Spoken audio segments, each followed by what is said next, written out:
So Garcia was her maiden name. In all the music published before she became Viardot, it says Pauline Garcia. All the music afterward, it says Pauline Viardot.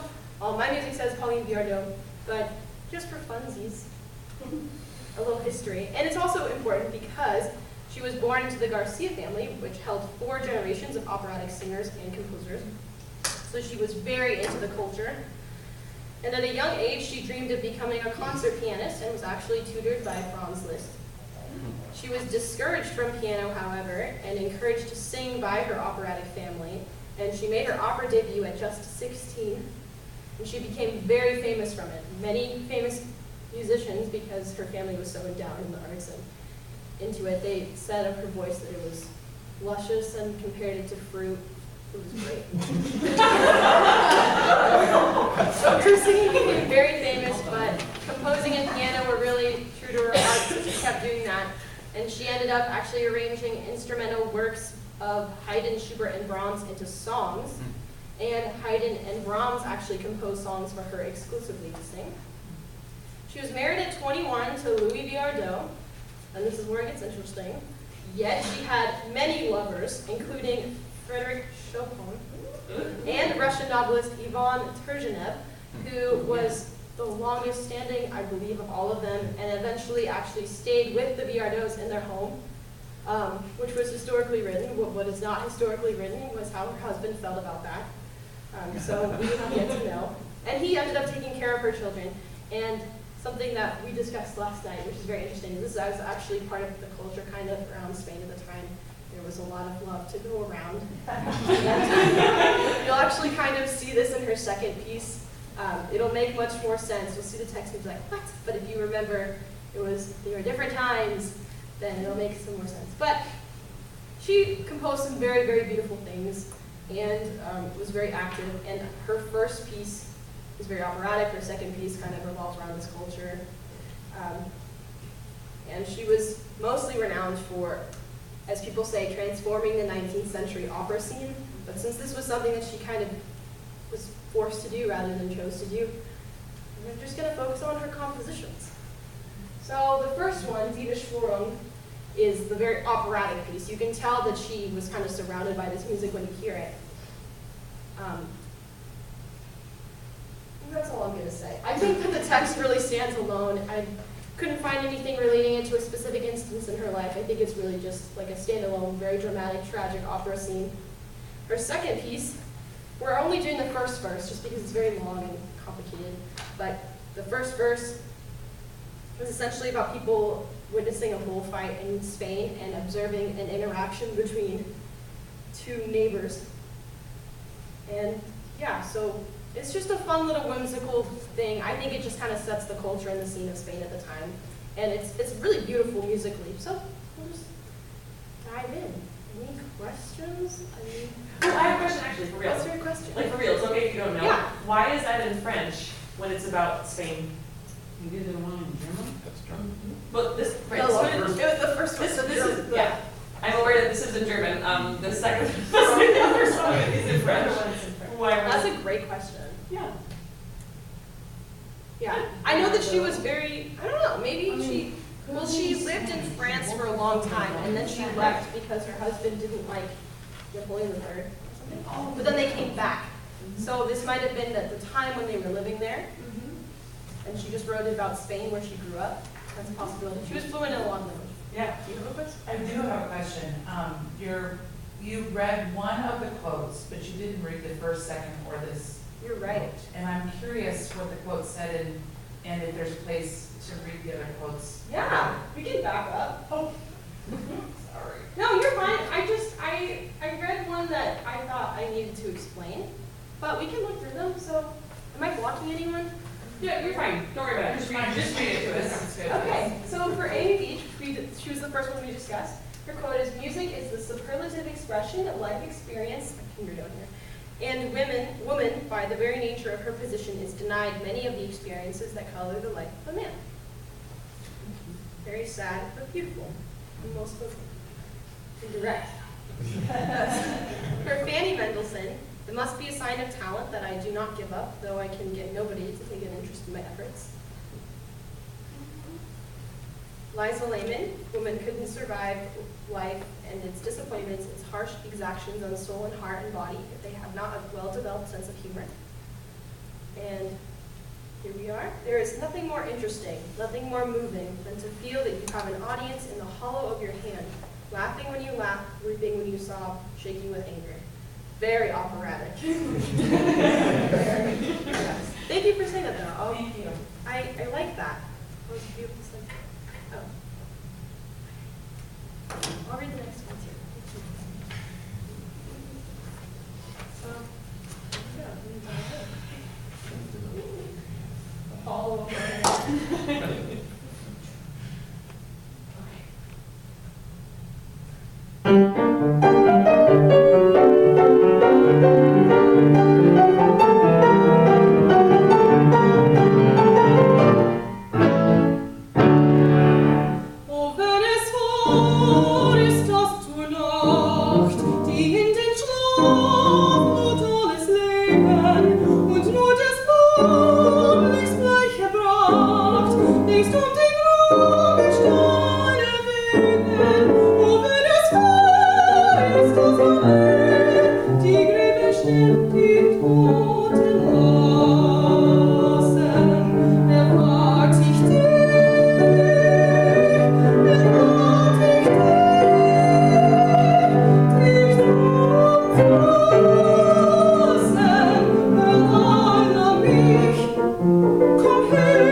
Clara, I'm going to be real careful.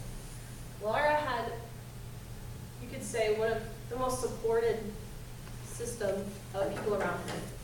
And her songs kind of fill me with hope when I sing them, especially in this context, that there is a better future. So to get into it, Clara was another child prodigy, and she was encouraged to pursue music by her father, which I think all of the other composers cannot say that they were.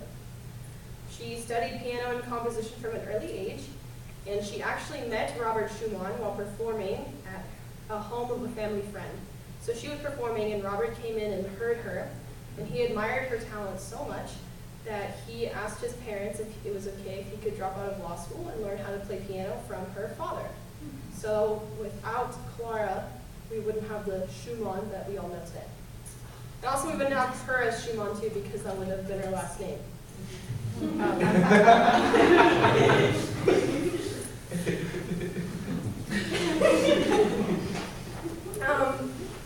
Yeah, so this is kind of a beautiful story. I don't want to talk too much about Robert because he's Schumann, but I want to talk about him because their relationship, I think, at least it seems to be something special. Of course, there's no way we can clearly say, but the behaviors, the actions they did seem to employ a healthy relationship. She seemed to be supportive.